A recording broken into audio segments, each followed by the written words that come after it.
নানা জল্পনা-কল্পনার অবসান ঘটিয়ে টি-টোয়েন্টি বিশ্বকাপ থেকে সরে দাঁড়ায় বাংলাদেশ ক্রিকেট বোর্ড। মুস্তাফিজকে আইপিএল থেকে বাদ দেওয়ার পর বিভিন্ন নিরাপত্তা ইস্যু বিবেচনায় এ সিদ্ধান্ত নেয় বিসিবি এবং বাংলাদেশ সরকার।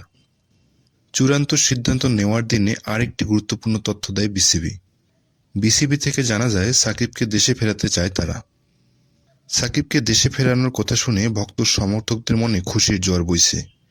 সেই সাথে অ্যান্টি সাকিব সমর্থকরা জানিয়েছেন নিন্দা।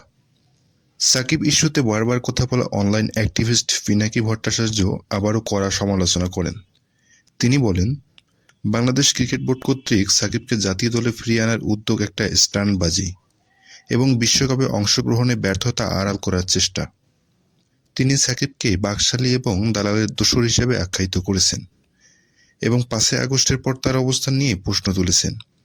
জুলাই অভ্যুত্থানের পর সাকিব আল হাসানকে ক্রিকেট থেকে সরিয়ে দেওয়া একটি সঠিক এবং ঐতিহাসিক পদক্ষেপ বলে মনে করেন তিনি।